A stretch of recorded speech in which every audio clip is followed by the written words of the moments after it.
Hey guys, and welcome to the next report on the Leiden Chess Tournament.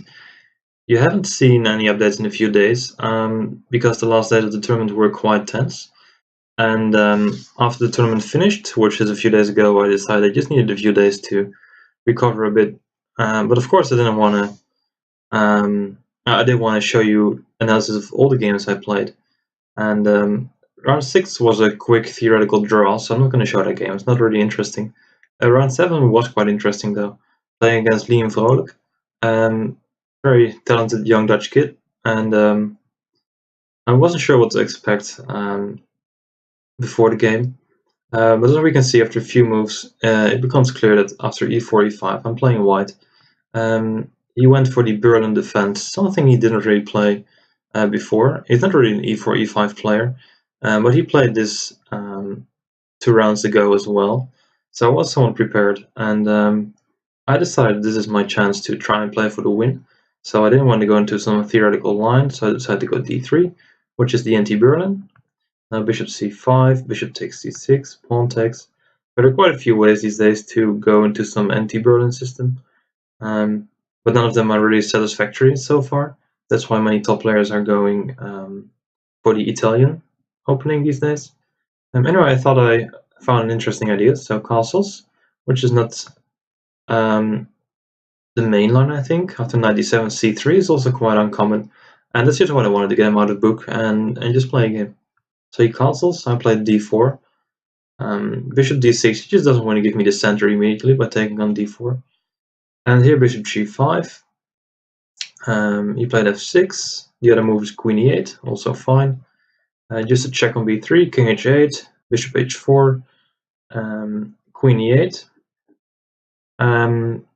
Just getting out of the pin, which is quite annoying. The pin on the queen on d8, and also he's trying to target my e4 pawn a bit, so he might threaten to take on d4 at some point, and that makes my next move very logical. I played knight d2, develop my final piece, and protect the pawn on e4.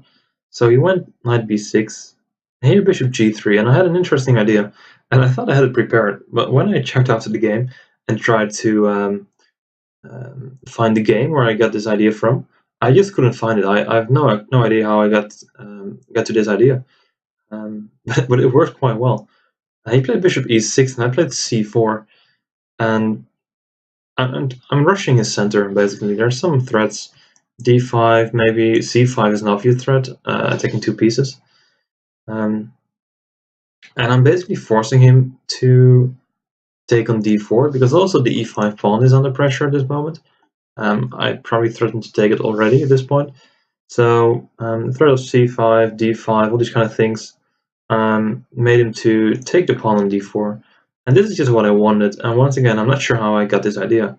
But during the game I thought I had it prepared. But after the game I couldn't find any trace of this idea anywhere. So I took on d6, pawn takes, knight takes d4. So I got this Maroczy bind kind of structure, and my main idea is just to play against this d6 pawn, which is a backward pawn. And I thought my pieces are a bit clumsy because my knight on d2 is not where it wants to be. My queen is not really on a perfect place either, and I don't have any bishop anymore, but I thought if I manage to consolidate, protect my e and c pawn, I will be able to create some play against the d6 pawn eventually. And that's pretty much what happened in the game. So he played bishop g8, rook e1, queen e5 to activate his queen. I guess it's a good move. Keeps me busy for a while. Also, it forces my queen to move because I want to keep my knight on d4. The queen is so far doing a good job of pinning the knight, attacking the b7 pawn, which makes it slightly more difficult for him to maneuver his knight, which obviously wants to go like maybe somewhere like c5 or e5, at least a better square on b6. So I go queen d3. He decides to leave the knight on b6. He goes rook e8. I'll play knight f3. He went queen a5. b3, of course, because my c4 pawn was under attack. Rook a d8. And his main plan is quite obvious. If he manages to push the d pawn and get rid of his only weakness, then his position is totally fine. So he's just trying to play d5 at this point. So I was very cautious not to allow this move. And I thought I did pretty well, so I played knight f5. The idea was if he goes d5, I can take, pawn takes, and I push e5. And now he has his isolated pawn, so it's still a weakness. And I can also block this pawn quite easily with a knight on d4. I'm not sure which knight, just depends on whatever he plays. But I can put a knight on d4. And as you can see, his knight is quite silly as well, because my pawn is blocking all his squares, and so is his own pawn on d5. And also the bishop is quite silly on g8. So I figured I have a nice edge here. So I was quite happy after knight f5. I didn't allow d5. But when I checked after the game, he could have played d5, and I was a bit surprised. But then I saw the point. If I take with the pawn, he suddenly has knight takes d5, and this is what I missed totally during the game. And the idea is if I take with the pawn, he can just play rook takes d5 and attack the knight, attack the queen. He has to play some rook takes e1 as an intermediate move at some point, but he'll win back his material, and that is bad news for me. And if I play a move like knight d4, you always have some c5 kind of idea. Attack the knight, which is pinned on. He'll get back his material. So I totally missed this during the game. I think he did so as well, because if he saw he could play d5, he would have done it for sure. So he didn't play d5, and now d6 is under attack, so he just has to go knight c8 and defend the pawn. And this is the moment where I figured I consolidated, and now it's time to put pressure on this d6 pawn. So I played rook a1. Don't mind too much about the a2 pawn, because I can just trap the queen. So it was nice to use little tactics to make your ideas work. So rook d1, he went queen c7, queen c3, knight e7, I protect the knight. Might not have been the best move, but okay. Knight takes f5, knight takes, bishop e6, knight e3, and now I am pretty sure I have d5 blocked. That's also why I played the queen on c3, because if he goes d5 at some point and I take, he can't take back with the pawn because it's going to be pinned. So I just keep focusing on stopping him from playing d5. So he goes bishop c8, I play f3, and now my bind is complete. I get all my pawns on the light squares, which makes his bishop pretty clueless on what to do. I mean, it's been on g8 the entire time, now he moved it to c8, which is a clear sign that there's just not a good job for this bishop at the moment in the current position. It's going to be very hard to find a weakness in my pawn structure now. So what I'm going to do is I'm just going to pile up my rooks on the d file, put my queen somewhere to attack the d6 pawn. I was trying to plan something like rook d3, rook d1, and then get my queen to e1 and g3, so I can put pressure on the pawn and also pin the pawn maybe, so I can play some c5 eventually. And maybe I need my knight as well, but I thought it was already quite strong for me, and I'm not sure what black can do in the meantime. So what he tried to do was he tried to play rook e5, trying to play this f5 move, because if he can weaken this e4 point and maybe force me to take on f5, then he has a bigger chance of being able to push the d5 pawn as well later on, which is still what he wants to try and achieve. I considered g4 for a while, but I thought it might be unnecessary to stop f5 like this. But I decided to go rook d3, and I thought he still can play f5. And because if he goes f5 now, I can play knight takes, bishop takes, pawn takes, rook takes, and rook e3, and suddenly there's the threat of rook e7, attacking the queen and threatening checkmate on g7. Also the move rook e8 might be a good move to force him to play a move and then go for rook e7. Anyway, this combination of initiative on the 7th rank and his back rank issues is enough to give me a very good position at this point. So rook d3 doesn't allow f5, so he played rook e8. But now he's giving up on the d pawn, trying to get some counterplay, but it simply doesn't work. I can go rook d1, f5, and I can take on d6. With the very easy idea, if he takes on e4, I can play queen takes e5. If he takes with the rook, I have rook d8, and it will be checkmate soon. The rook takes d6, and here I just have an extra pawn. So my opening setup worked out brilliantly. I didn't really expect that, but of course I was very happy at this point, and also slightly relieved that I have the edge here. And I started to play very inaccurately the next moves. He played queen e7. I could have taken on f5, exchange a few pieces. Taking back is an option, but after a move like rook d7, he's still in trouble here. So, and if he tries to become active, I can just go back and exchange a few pieces, and this is just simply winning for white. 2 extra pawns, healthy position, so should be enough. But I decided I wanted to get the rooks off the board and leave this good knight against this bad bishop. So I played rook d8, which is also fine, not the best move, but also good. So he takes, rook takes, queen takes e5. He took on e4. As you can see, the bishop is still quite terrible, because it hardly has any squares to go to. So he played h6 to get rid of back rank issues. And here I should have just thought for a second and bring my king from f2, from g1 to f2 and e2, where I just keep out the black queen. I cover a few important squares. The bishop is still paralyzed, and from this point on, it should be quite easy for me to convert the advantage, and would have been much better. I played h3 to get rid of my own back rank issues, and here I played c5, which was very inaccurate. I still should have played king f2 to get my king closer. And even after queen d2 check, I can just go to f3, and as you can see, the knight is doing an awesome job of covering all the squares where the queen can possibly check me. So the king is very safe on f3. I mean, the king and the knight are always a very good combination in stopping checks from the queen. So I should have played this. Instead I played c5, which was just a strange move. I'm not sure why I played it. I was just too... Well, I know why I played it. I wanted to go queen d6 maybe at some point. Oops, sorry. Or I wanted to go like knight c4, d6, trying to trap the bishop somehow. But that was just a bit too cheap. So he went queen d2, I went knight f1, and at this point it's actually a draw, objectively speaking. He could have gone queen c1, and I'm stuck to the c5 pawn. My knight is pinned, and it's not so easy to find a good plan here. For example, if I try to trap the bishop with queen e8, he can take on c5 with check, king h1, and he can't save the bishop because under attack I got all the squares covered, and he can't protect with the queen. But he has queen f2, attacking my knight, and there are all kinds of perpetuals gonna happen very soon. So this is just a dead draw according to the engine.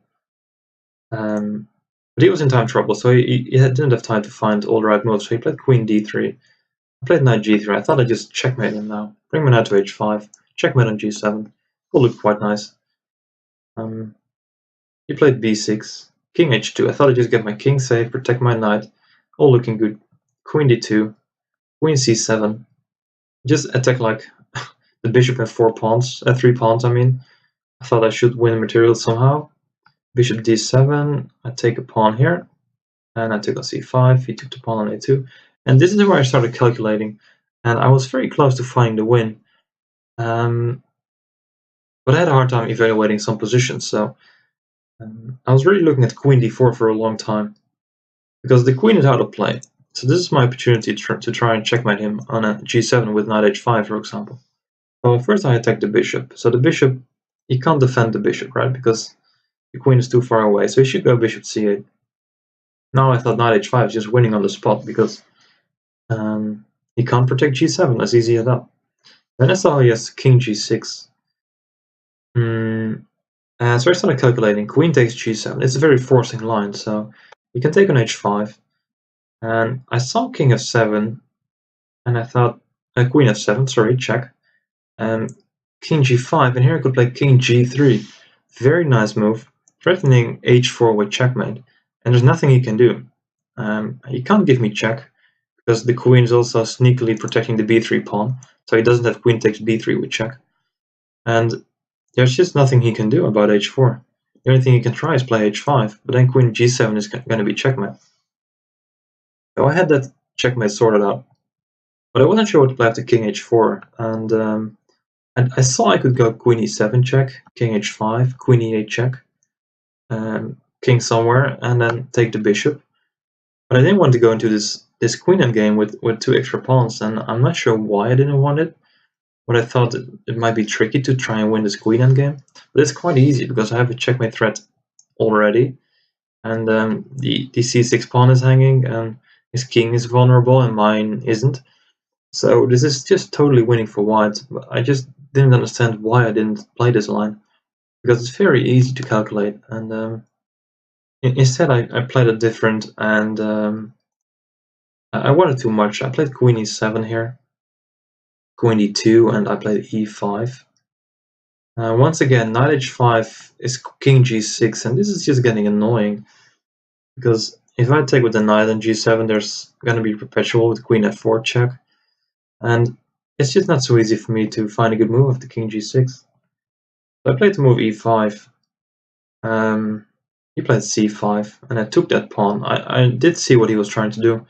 He wants to open up the diagonal, this one, to try and put his bishop somewhere on the long diagonal and threaten checkmate on g2. At first I wanted to go queen d6 here. I thought this forces the exchange of queens. Queen takes, pawn takes, and I'm simply going to play knight e4, knight takes c5. There's nothing he can do. I mean, his king is too slow, and if he goes bishop c6, I can still go knight e4, because he can't take with the bishop, because then my pawn just starts running and queens. So I thought queen d6 was winning on the spot, and just before I wanted to play it, I just saw he can go queen d4. He's not forced to take my queen. And now I wasn't sure what happens, because now if I take here, pawn takes, suddenly his king is quite close to my e5 pawn.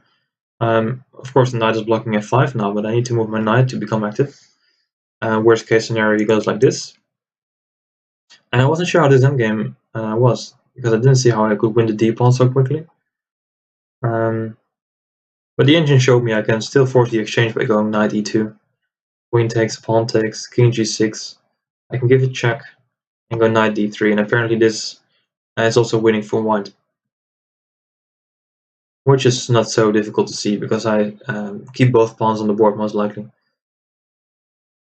So instead I took on c5, and he went bishop e6.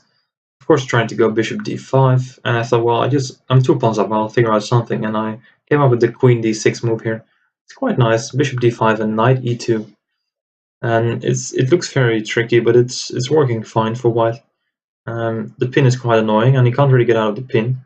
If he takes the knight, I still get into a queen endgame with 2 extra pawns. Should be winning. And if he tries to get away from the pin, somehow, like queen d3, so he can try and go queen e4. I have knight f4, double attack. And if he tries to do so with queen d1, I have knight c3 with the double attack. So that was quite nice. So he played h5. I played e6. I thought now I'm forcing things, because knight f4 is suddenly covered by the queen, so it's going to be a dangerous move now. So he played queen g5, queen g3. Here we exchanged. He took on e6. I played b4, and I thought, well, I'm glad I won that game. But it wasn't over. He played g5, and here I was getting scared. I thought, well, what happens if he exchanges all the pawns and I don't know, sacrifices bishop for my final pawn? I was getting really scared at this point. Also low on time. I played knight d4 and bishop d5. And here I missed the easiest win. I saw the move, but I'm not sure why I didn't play it. I could have played knight f5, blocking the king from getting closer, because obviously he can't go to g6. But if he goes to g7, if he goes to g6, I have knight e7 check, winning the bishop. And the same goes for king g8, of course. So he can't bring his king closer, because he will lose his bishop. Which means he has to play a bishop move. Then I just go knight d6, and I got both squares covered. So I can just push my pawn all the way to b8 and win the game, because he has to give his bishop at some point, and his king is way too slow now. Would have been the easiest win. I played b5 instead, and now I got messy. King g6, king f2, king f6. He's activating his king, and I just noticed I'm too slow with my pawn. I wanted to go like b6 at first, king f6, knight b3, bishop can't take because b7, king e7, knight c5, king d6, b7, and king c7. And I just noticed I'm just too late now. And I didn't really see how to continue here, because I'm just going to drop the b pawn. And then I think the endgame is just a dead draw. So I played king f2, king f6, g3, king e5, king e3. king d6, b6, and here he made a huge blunder. He should have played bishop g2. Forced me to play h4, exchange one pawn. I mean, the more pawns that get off the board, the better for black, because with 0 pawns left, of course, there's no way for me to checkmate, to win the game. King c5, knight f5, he can take the pawn. I can win the h5 pawn, but I mean, his king is getting closer quite quickly, and he can just give his bishop once my pawn enters the light square. He can just take the pawn with the bishop, and with only a knight, I obviously can't win the game anymore. So he missed a huge chance to draw the game here. Instead, he played king c5, and he admitted he just totally missed knight e6 check, which he can't take because then the b pawn just starts running and is unstoppable.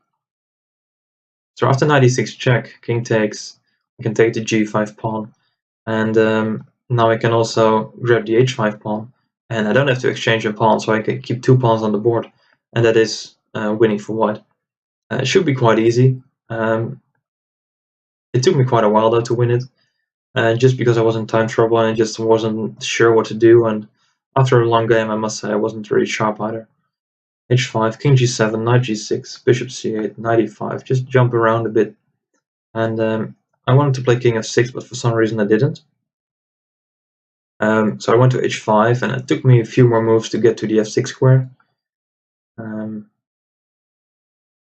created a stalemate, but I'm never going to take the bishop, of course.